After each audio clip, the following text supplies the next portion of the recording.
talk is I have quite an ambitious plan, because I'm surveying a very technical field of non-commutative measure and integration theory. And then I'll give a little survey of some aspects of the classical theory of function algebras, which involve classical measure and integration. And then I will propose a new merger of the two fields and do an application in this merging.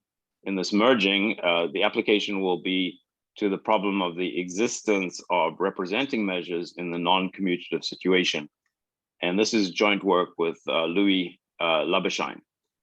And thank you very much to Shuzhao and Genoa for inviting me to give a talk. Again, I apologize, I'm not there in person, but yeah, let me just I'll stop sharing for a moment.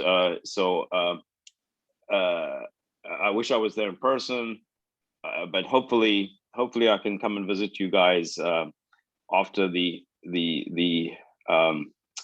lift the travel restrictions. So and yeah, so I just want to say that I knew Shuzhao back in Berkeley in 1991 to 1993, and Genoa was my student. A very, very good student, certainly one of my best one or two students. So very happy to visit and talk mathematics with Genoa anytime.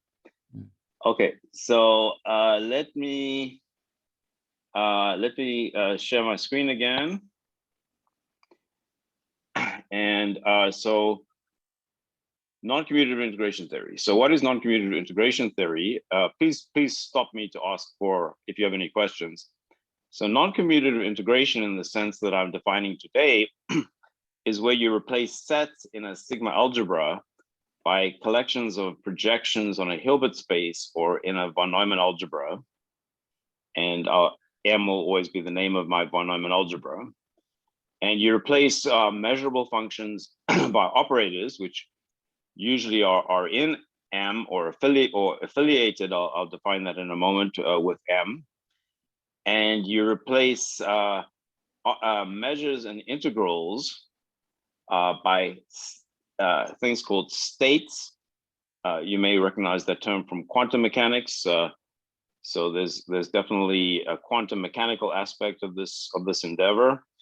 And weights, which are really the states are basically non-commutative probability measures.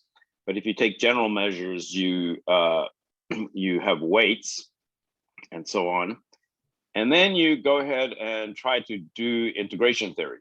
So you can redo the basic integration theory that you would do in a real variable course.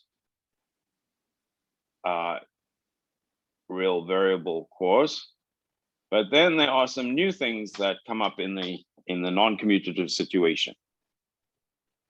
Okay, so let me explain what some of these words mean. So a von Neumann algebra, I'm sorry, I see I'm getting some notifications. Let me kill this for a second and turn off my notifications. So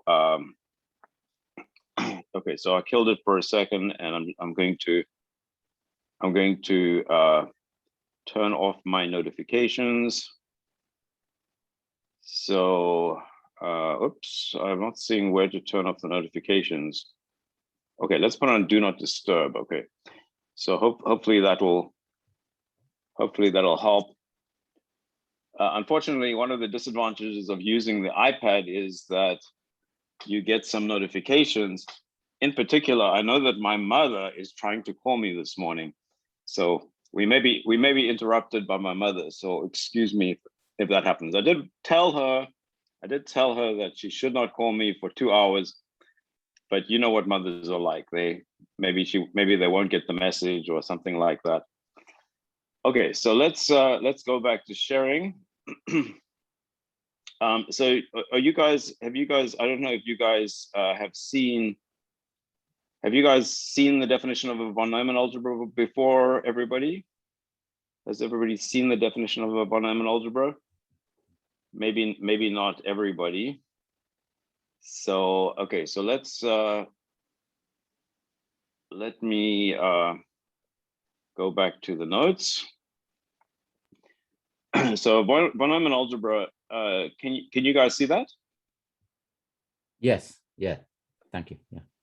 Okay, it's a set of bounded operators on a Hilbert space, which is self-adjoint, which means that if an operator is in there, then its adjoint is also in there.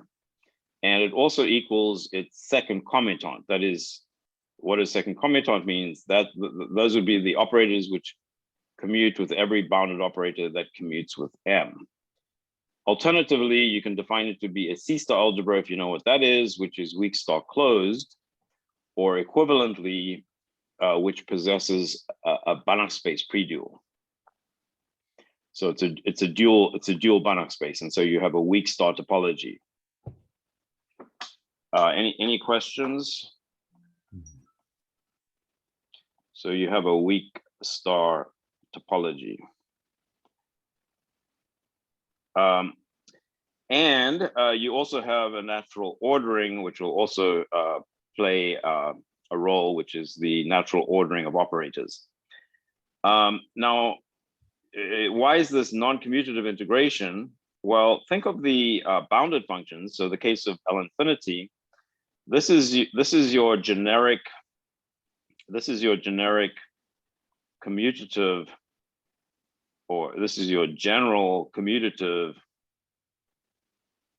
von Neumann algebra. You can prove that the commutative von Neumann algebras are always L infinity of some measure in such a way that you can represent that L infinity as bounded operators on the L2 space. How?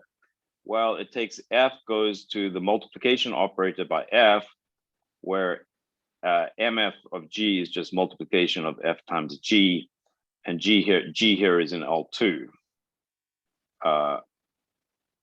So in that way, you can represent the L infinity space on a Hilbert space in this way, and all of these conditions here will then be satisfied, and those are your commutative von Neumann algebras.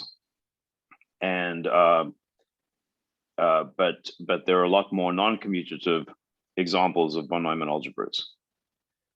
Any questions? And then you can go ahead and define all the LP spaces for a von Neumann algebra, as we will discuss. Okay, so if there are no questions, let me go to the next page. The projections in the von Neumann algebra, and what I mean by projections here are idempotents. That means E equals E squared, which is the adjoint of E. That's your Hilbert space operator adjoint. They correspond to sets in the sigma algebra in classical integration theory. And then integrals and measures are replaced by certain functionals on M, or on the LP spaces associated with M. Probability measures are replaced by states. What is a state? A state is a positive, or equivalently, it's equivalent to say norm one, linear functional on M, which takes the identity operator to 1. So that's what I mean by state. But a positive measure may not be a state. States are the probability measures. Positive measures are replaced by positive linear functionals on M, or weights on M plus, which I'll define in just a moment. And a key point really is that the main tool in classical integration theory, I'm sure most of you guys have taught a class in classical integration theory. And if you've taught a class in classical integration theory, you cannot fail to remark or notice that you keep using this one tool over and over and over and over and over again. It's approximation by simple functions. But in the non-commutative case, what that would be is approximation by linear combinations of projections, where PK is a projection in your von Neumann algebra. So that plays the role of the simple function. And in the non-commutative case, this often works in conjunction with the famous spectral theorem in functional analysis. Any questions? Any questions about that?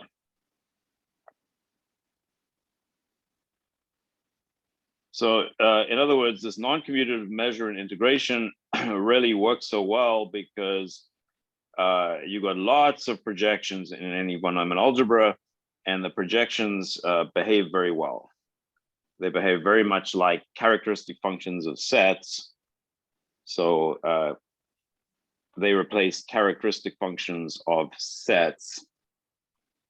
So in the classical case, your projection is the characteristic function of a set in your sigma algebra. Those are your projections in the classical case. Okay. If there are no questions, let me go to the next slide. So the basic text on yes. Excuse me, the range of the functionals are considered in complex numbers or real numbers, or not in complex numbers.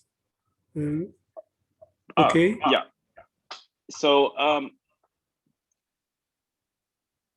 so I guess usually in functional analysis we take the complex scalars. But so your Hilbert space would be a complex Hilbert space. But there are tricks. There are tricks to go from the complex to the real, or from the real to the complex, if you want to do that. But in this talk, I'm going to assume everything is complex. But like I say, there are tricks to go to the real case, which I'd be happy to discuss after the talk, for example. Okay. All right, let me continue if there are no other question. But thank you for your question. It's nice to have questions because because otherwise one doesn't know if everybody is tracking with you. So the basic text on non-commutative integration is volume 2 of Takasaki's 3 volumes on von Neumann algebras, although it's very sophisticated. So it's not a good place for the beginner. But you will find most of the background there done in a very sophisticated way. So a weight is a 0 infinity valued linear, really, I mean additive, and you can pull out a positive scalars on the positive part of the von Neumann algebra. So this would be the set of X in the von Neumann algebra such that X is positive, a positive operator. And an example of a weight would be the integral on the positive part on L infinity.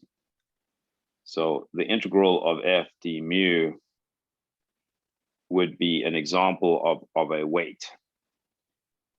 We say that a weight is normal if whenever you've got xt increasing up to x, so remember we have an order and we have a topology, or you can just think about this as the supremum of an increasing thing in the positive part of M.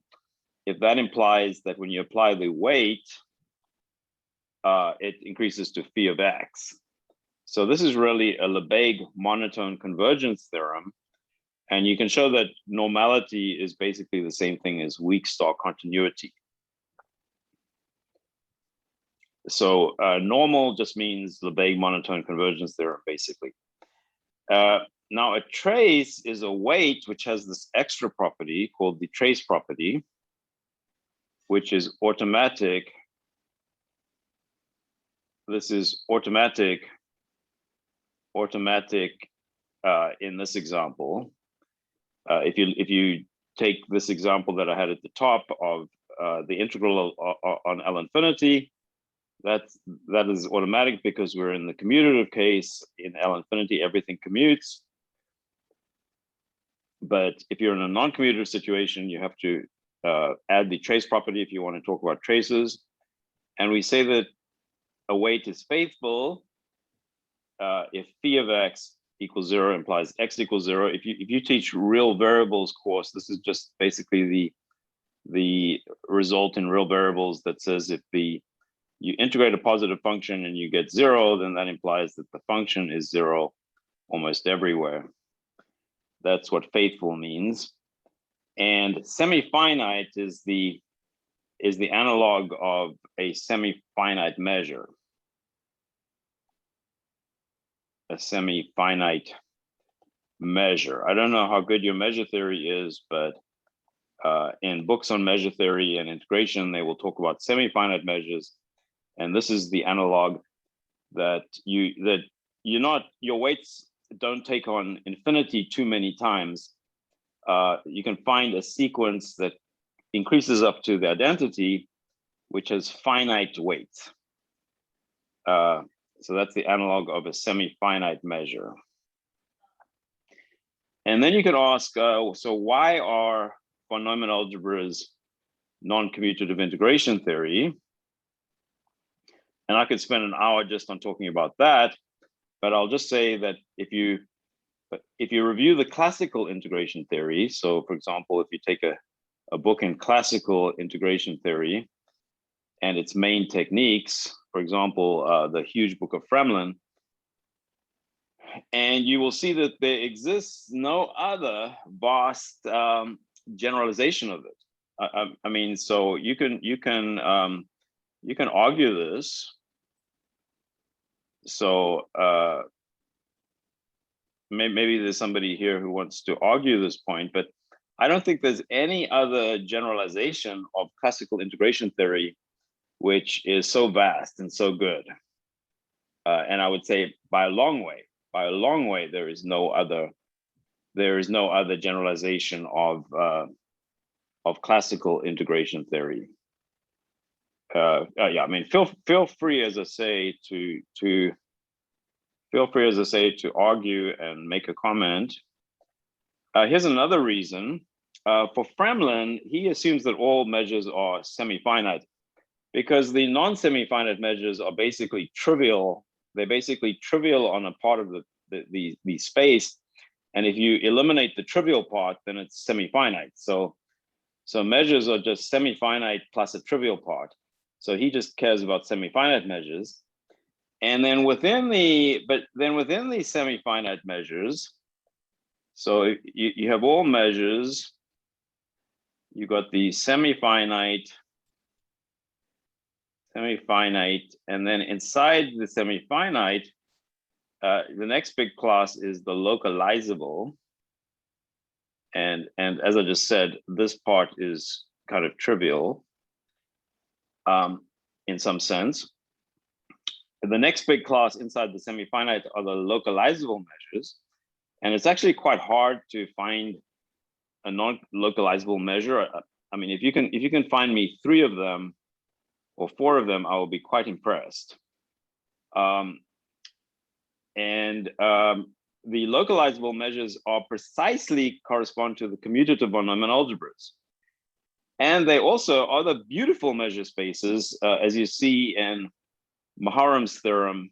There's a famous theorem of Dorothy Maharam, which gives the structure of all measure spaces, the structure of measure spaces.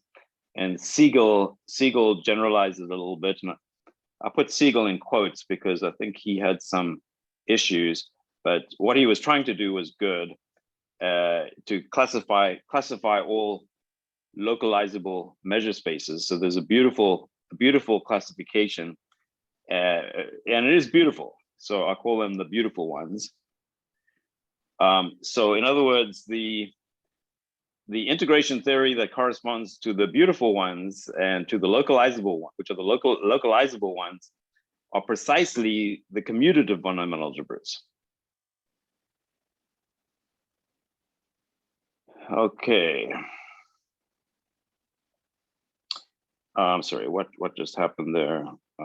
Okay, yeah, so I just wanted to show you a picture here of John von Neumann. It's a great picture, having tea in the tea room at the Institute for Advanced Mathematics in Princeton.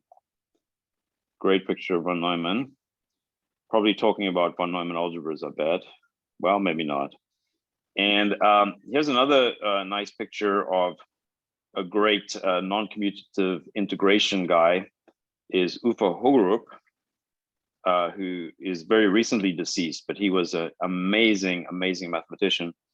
And if I had time, I'd add a picture of Takasaki and Dorothy Maharam and maybe some others, although Dorothy Maharam, of course, was commutative.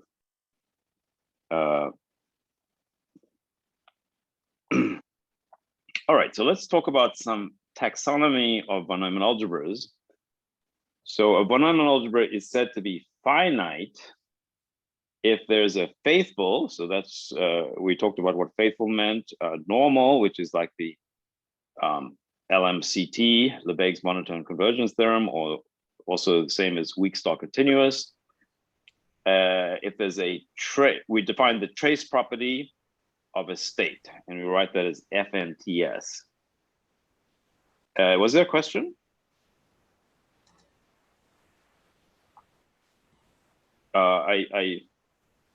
Let me just kill this for a moment. Oh, hi there, Ed. Hi. Yeah, I just forgot what time we were starting, so I came in. Oh, no problem, no problem. Glad you joined us. So basically, we're talking about von Neumann algebra theory, basic von Neumann algebra theory, and its relation to measure theory. So you know this stuff. Well, I know some of it, so yeah, you don't have to go back for me. I'll just keep up. Okay, and as I said to everybody else, if you have a question, one of the problems with this format is that if I'm presenting from the PDF, you can't see my face, unfortunately. So if you have a question, I'll just kill the PDF and we can talk face to face. But I really do encourage comments and questions. You know, maybe that's the most profitable part of it.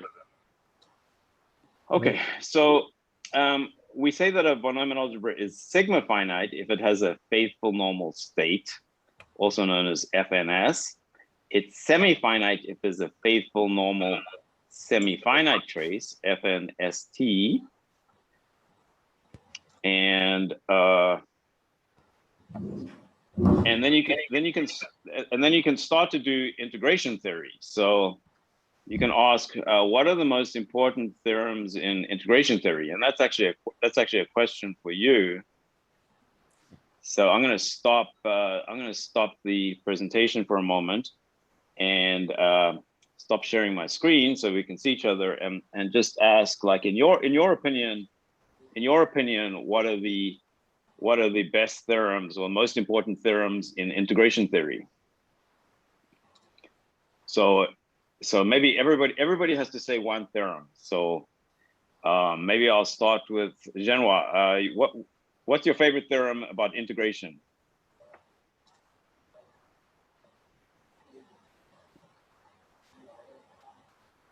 I think maybe I will choose Radon-Nikodym theorem, decomposition theorem. Oh, Yeah. Awesome. Yeah, that's on my list. That's good. Anybody else want? Part for analysis, I think Lebesgue dominant conversion theory probably. Okay, thank you. That's good. That's good. Anybody else have a favorite theorem? I would agree with Zhenhua's. Yeah, that's my favorite. Yeah. So I'm sure most of you have taught real variables probably several times. So you probably know what your favorite theorems are from when you teach it. Anybody else have a favorite theorem? Okay, well, yeah, feel free to chime in. Let me start sharing my screen, but let me put up my list. So you could say Fubini's theorem, which becomes something about tensor products of von Neumann algebras. Then there's the representation theorem for measures, sometimes attributed to Ries or Markov-Kakutani. That becomes the rationale for using functionals. So, you know, we're using states and weights, And that rationale for using functionals, the states and the weights, comes directly from this Rees-Markov-Kakadani theorem. Then there's Genois and Shuzhou mentioned the Radon-Nikodym theorem, which for von Neumann algebras, it becomes the Pedersen-Takasaki-Radon-Nikodym theorem for weights. And the Radon-Nikodym derivative is basically, you could call a quantum density equals the non-commutative Radon-Nikodym derivative.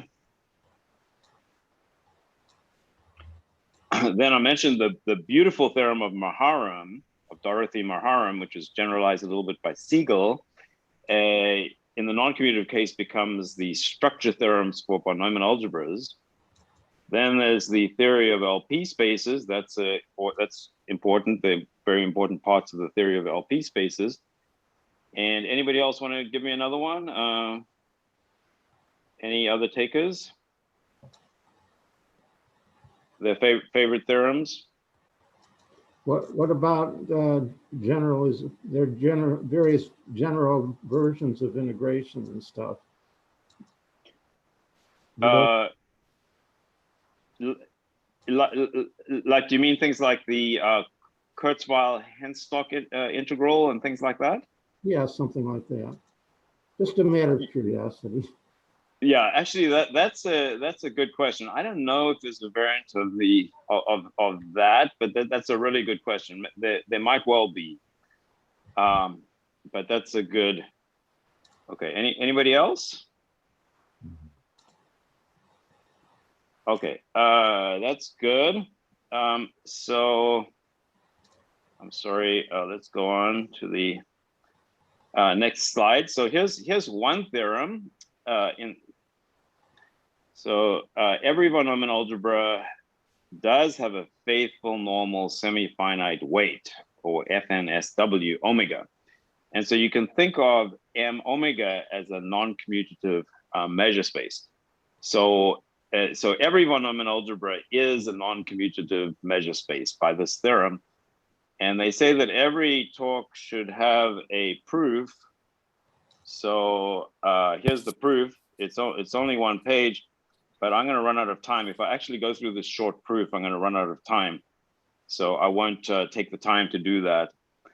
But if you look at the ingredients, it's a Zorn's lemma argument.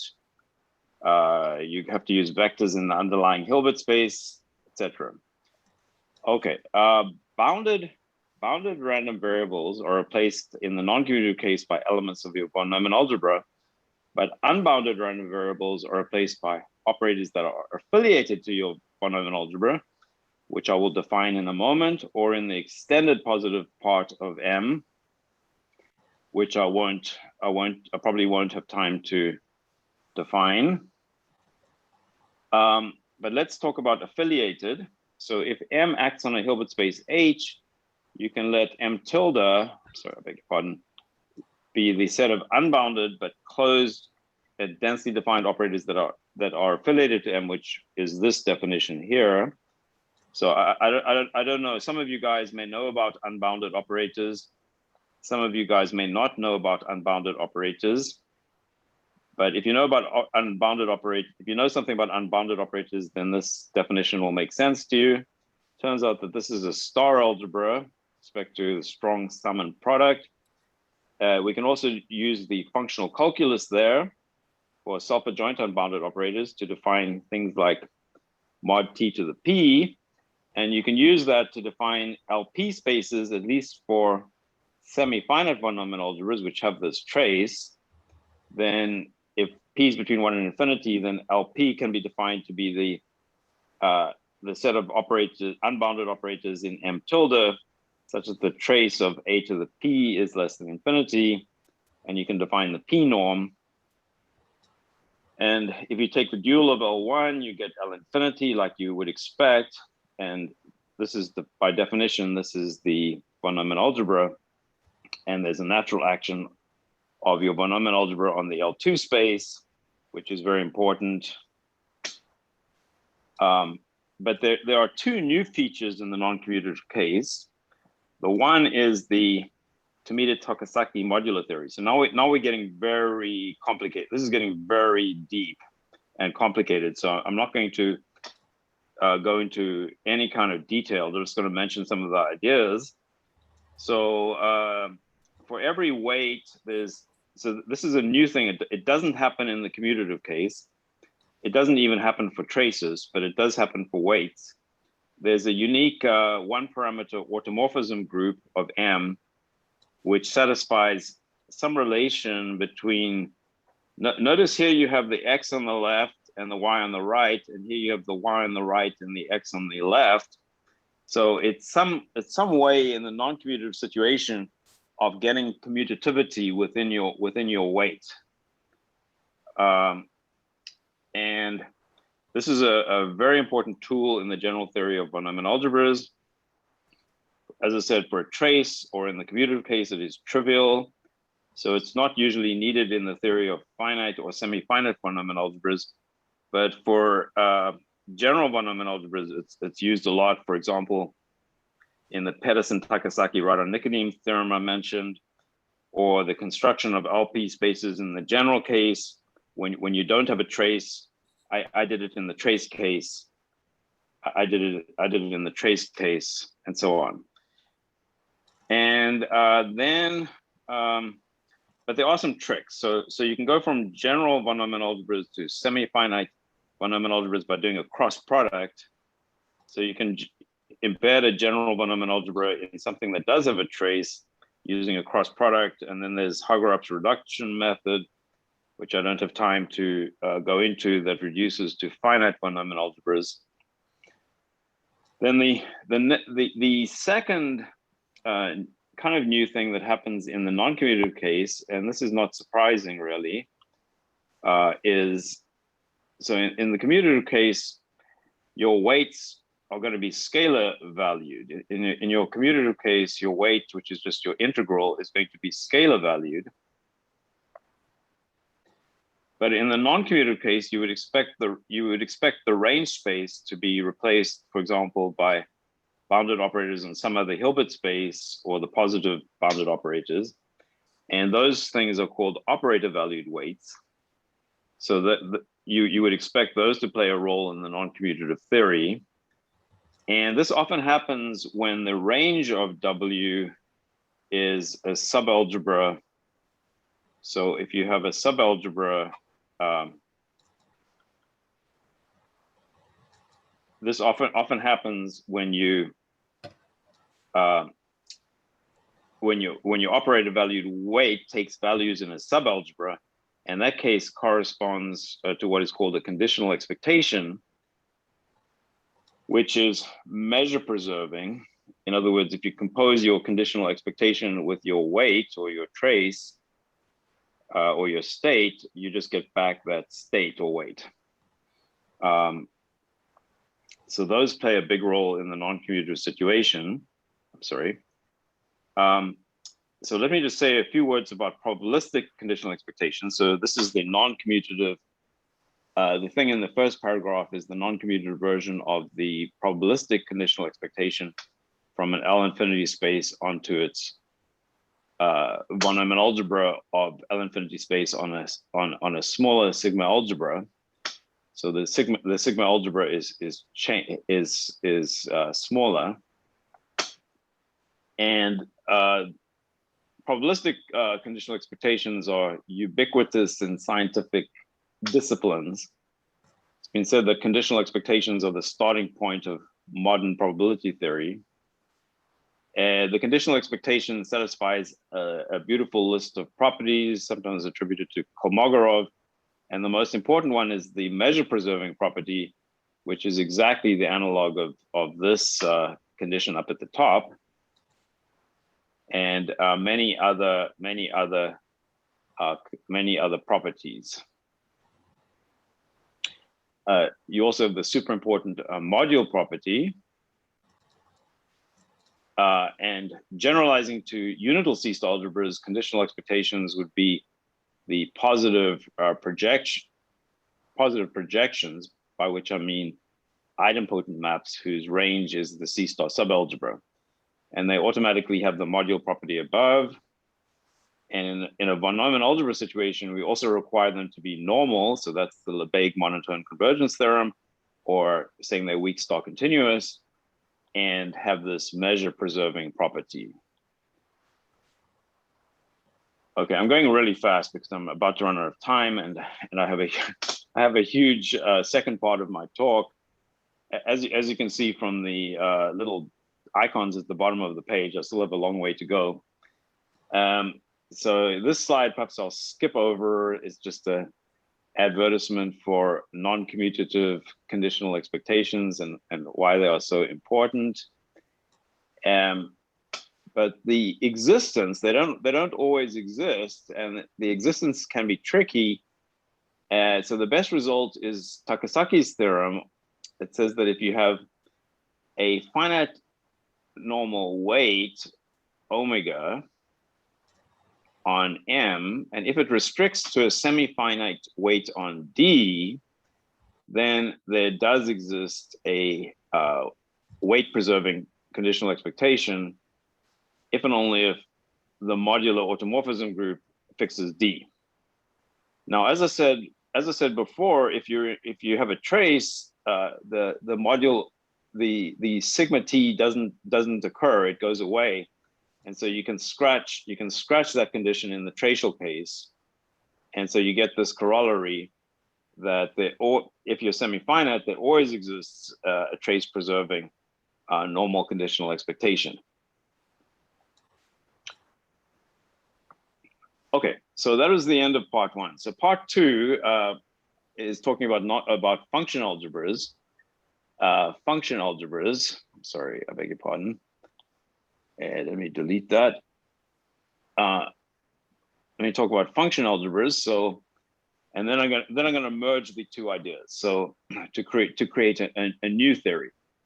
So a classical function algebra is a subalgebra of C of K space or of L infinity. And maybe the most important thing that can be said about classical function algebras or uniform algebras that you find in all the books on the subject is the maximal ideal space of the algebra, which is equivalently the set of homomorphisms of A into the scalars, which are also known as the characters on the algebra. So examples of characters immediately arise from point evaluations at points in the underlying topological space K. And you go on and talk about the Gelfand transform, the spectrum of an element, etc. And then you discuss things like Choquet and Shilov boundaries, peak sets, Hardy algebras, Hardy spaces, Gleason parts, and so on. It's a big theory. But I want to focus on an aspect called representing measures. So if you have a character of an algebra A, and I'm saying that A is a subalgebra, A is contained in C of K, a representing measure is a positive measure on the underlying topological space so that your character is just integration against that measure. But in functional analytic terms, a representing measure is a positive extension of a character to a state on the containing C-star algebra. And you can use the aforementioned Riesz-Kakutani Riesz representation theorem to connect the state with the probability measure and underlying the state. Remember, every state will be associated with a probability measure by the Riesz representation theorem. Okay, and then you can do like the theory of generalized Hardy spaces, and in the 60s and 70s, even starting in the 50s, people started this. They defined, if you had a representing measure, you define H infinity to be the weak star closure of your algebra in the L infinity space. And similarly, you can define the HP spaces as the closure in the LP space. But this depends on a fixed character. So let's call it the primary character. So for example, if A is the disk algebra or H infinity of the disk, then the primary character is just evaluation at 0. And the important representing measure is integration around the circle, which is a state on the continuous functions in the circle. And it's a weak star continuous state on L infinity of the circle. So what you have here is you already have an extension theorem to L infinity, which is weak star continuous. You have a weak star continuous extension of your character.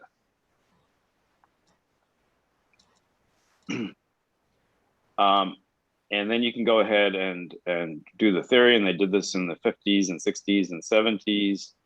You can find some of it in Gamlen's book. You can generalize all these theorems from complex analysis to this very general setting, using these ideas of representing measures and so on. Okay, so at the heart of the 60s theory of the 60s theories of generalized Hardy spaces is a particular weak star continuous character of a function algebra, and its weak star continuous state extension corresponding to a representing measure. Now, more generally, at that time, a theorem was proved by Hoffman and Rossi, which proves the existence in general of normal or absolutely continuous representing measures. And this is what the theorem says. It says that if you have a weak star continuous character theta inside L infinity of mu, then you can always find a weak star weak star continuous or normal state extension. And such extensions correspond to measures which are absolutely continuous with respect to the measure mu via the Riesz representation theorem.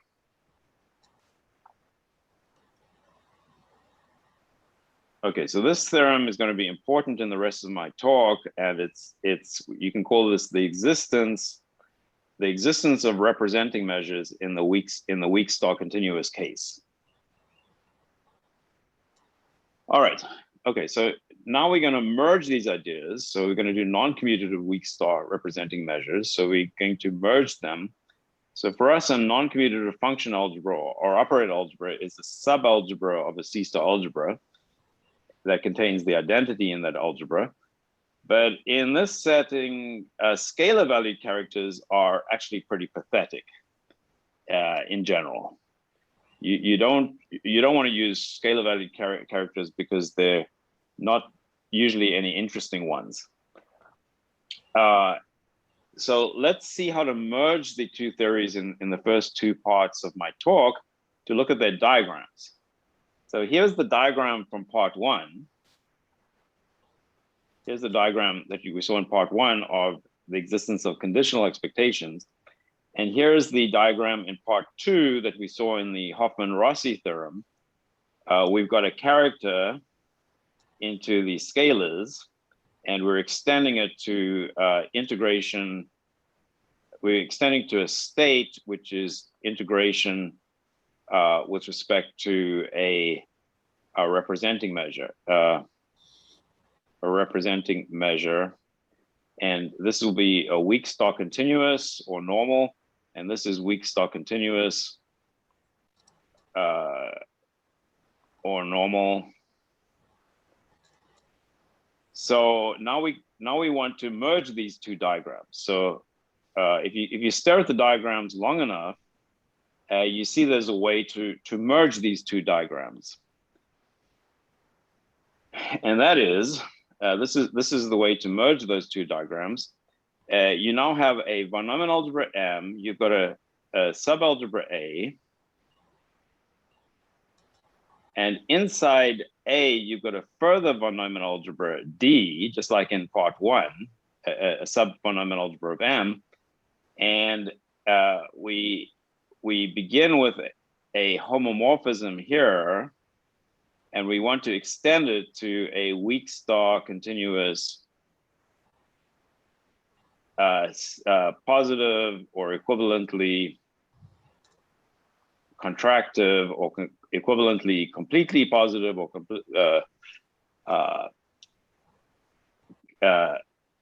equivalently completely contractive extension. So this will generalize both diagrams that I had on the previous page. So in the classical case of representing measures, or the Hoffman-Rossi theorem that I went through, this is how to make that fit in this context. You take your scalars, you had your character into the scalars, but think of it, just multiply that character by the function 1, where 1 is the identity of M, which is also lives in A. And in that way, you can make this diagram become one of these diagrams. So this will generalize both diagrams. And so this means that our characters really are becoming what we call D characters, where we've got this inclusion, as we saw in the previous slide. You've got two von Neumann algebras and a subalgebra in the middle. And you've got a D character is going to be a homomorphism here, and you want to find this extension.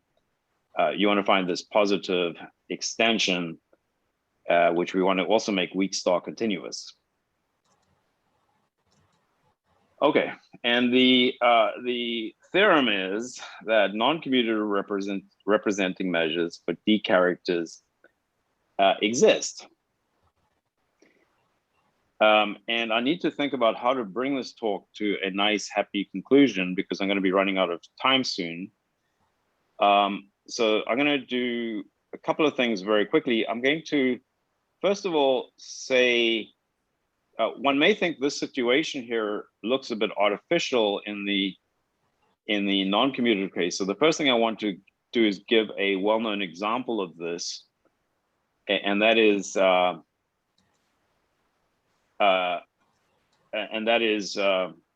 okay, I'm sorry. Okay, before I turn to the well-known example of this, let me just say why this result should be a little unbelievable. So you should be a little skeptical about this result. The reason why you should be skeptical about this result is because all the maps are weak star continuous and completely contractive, or you could just say contractive, it's the same thing in this setting. So in particular, you're obtaining a Hahn-Banach type extension theorem, which has a weak star continuous contractive extent and positive extension. But it's well known that there's no general weak star continuous Hahn-Banach theorem keeping the same norm. We're keeping the same norm, which is a red flag. And second of all, even if you're not in the weak star continuous situation, you still can't keep the same norm unless D is what is known as injective. If it's an injective von Neumann algebra, which we are not assuming. So you should be a little bit suspicious about this result. And the point is that there is some magic going on. You're using the fact that this is a homomorphism plays a big role, and it derives from an ancient idea of Don Saracen, which I'm sure Ed has come across this idea of Saracens. I don't know, from the 50s perhaps, or 40s. I don't remember. Not the which 40s. makes things work. Okay, so I promised an example. So you see the setting up of this diagram that I said it may look a little artificial, but if you look at Arvison's paper on non-commutative analyticity, it fits exactly into that framework. So he has this D character. He has this D character in his theory, And he has this non-commutative representing measure, this normal conditional expectation that extends phi in his theory. And the simplest example to put legs on this is if you take the upper triangular matrices, which lives between the two von Neumann algebras of the n by n matrices and the diagonal n by n matrices. And there's a canonical, this would be your D character, would be the canonical compression to the diagonal. And there's a, similarly, compression to the diagonal gives you an expectation to Dn. And that fits exactly into this setting because this is a homomorphism. Phi is a homomorphism on A. So that's an example of this setting, which is a primary example in Arvison's theory. Okay, so I got to finish, but I had some more results from the paper. I'll just go through some very quickly to give a moment or two for questions. So we give many new results on von Neumann algebra conditional expectations. For example, a nice averaging technique that gives you an extra property that is needed in this theory. I'll skip over this result. It's an example. It's a result about conditional expectations, and maybe I'll just mention this. Maybe I'll just mention something from this result. So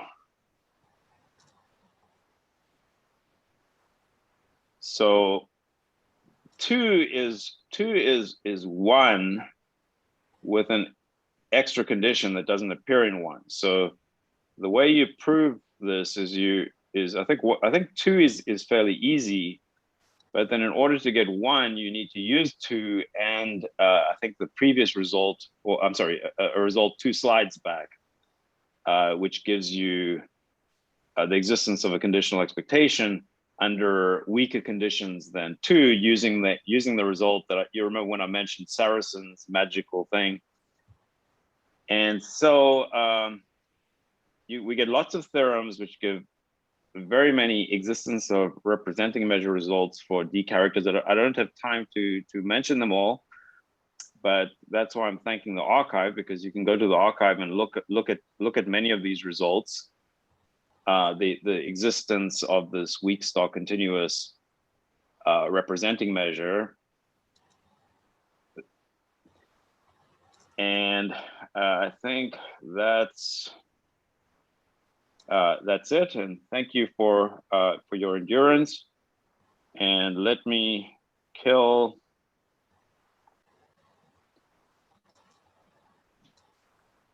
that. And I think we have a minute for questions, unless you're able to stick around. I have maybe 20 minutes if anybody wanted to stick around and talk or ask questions. So I have a question. In your yes. general setup, is it classical in the case that D is the center of M?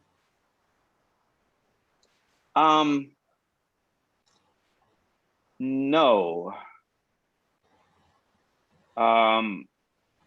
Not in the general case, but if you assume that your intermediate algebra A, if you collapsed your intermediate algebra A down to the center of the von Neumann algebra, I think even in that case, the existence of conditional expectations, you would, in the general case, you would probably have to have a condition on I guess this is the center. There's like a center value trace, but that's a result of Jacques Diesmeer. But that requires additional conditions in general. So I think it works for type 2-1 type 2-1 binomial algebras. But if you want to go beyond type 2-1 binomial algebras, then you have to start imposing additional conditions like conditions on the modular automorphism group. But probably I would guess those are known. I'd have to think about that, but yes, because the situation you mentioned in that case, Ed, is something that is very famous to binomial algebra, is called the center value trace. Although we are doing things more generally even than that, because we're not even assuming trace property. Okay, thanks.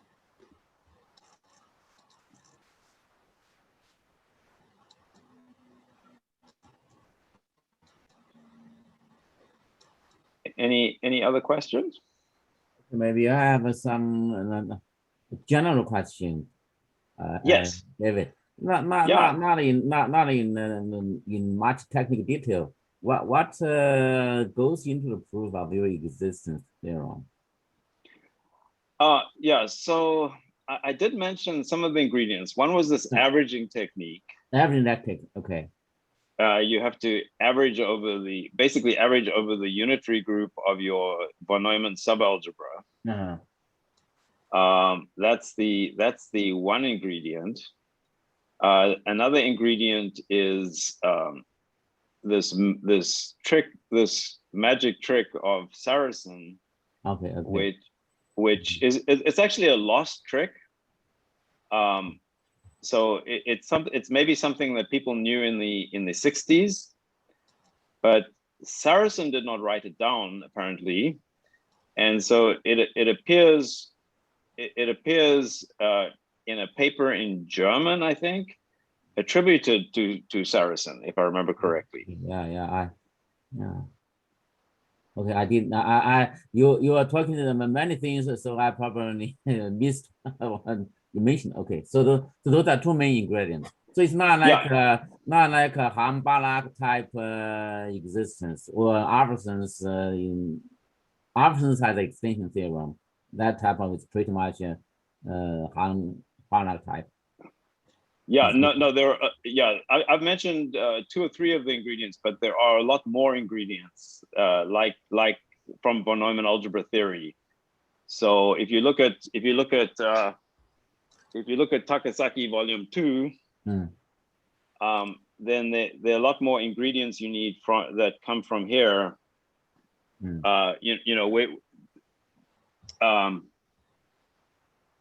Doing things with the modular group, for example, or so the you can take the basic extension result, the basic existence result, and then bring it down to simpler and simpler contexts. So the simplest context is if your von Neumann algebra is commutative, and the von Neumann subalgebra is the scalars, in which case this is just the Hoffmann-Rossi theorem. In which case it's just the Hoffmann-Rossi theorem. But then if you blow your smaller von Neumann algebra to be a little bit bigger, now you have 2 commutative von Neumann algebras. Then the result is new. Then the result is new, and you need this trick of Saracen, plus you have to do some more integration theory. But it's in that case is in the archive preprint. If you want to study that case, just where you have 2 L infinity spaces. If you have 2 L infinity spaces, the result is and this intermediate subalgebra A, the result is new in that case. But you can find the proof in one of the sections of that paper in that commutative case, and that's already a new result in the commutative case. Then you can go a little bit further. You can take your von Neumann algebras to be more and more complicated. You can go into the taxonomy of von Neumann algebras, And you can start with finite one-element algebras, then sigma finite, and the proof gets more and more complicated as you go more and more general.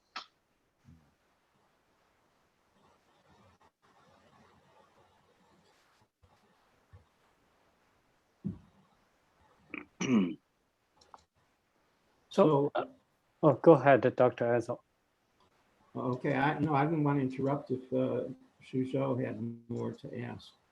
No. Yeah, it's just he actually mentioned it's, as I said, there's some ingredients in the proof, but as I said, too many things same time, so I did not. Yeah, there were a lot of things in this proof. So I sent the PDF to Genoa. So if you're interested, you can look at the PDF and send me some questions if you're interested in any aspect. Even if it's a completely general question, I'm happy to answer any general question in the field. Ed, you had a question? Yeah, or comment? partly was to apologize for being late, but part of being late means that I didn't really know the status of, is this a paper, so it's in the archives. Has it been submitted yet? Yes, it's been submitted, but yeah, it's haven't heard anything about its status yet. But yeah, it's been submitted, and we've had no email comments on it, which at least makes me think that either nobody's looked at it, or everything is new, which is hopefully the case. And would you mind telling me which journal you sent it to? I think it was Advances, but I'm not sure. They have like 2 referees, I think, or something like that. Yes. That could be one of the things that slows things down. Well, you certainly covered a lot of material today. I enjoyed it. The part that I was here for. And I apologize again for being late. Well, no problem. I'm very glad that you came. And I think one of the things I said at the beginning was that I'm so sorry that I'm not there in person. But I'm thinking that soon the restrictions will be lifted, so that we don't have to get permission to travel on for a work reason, and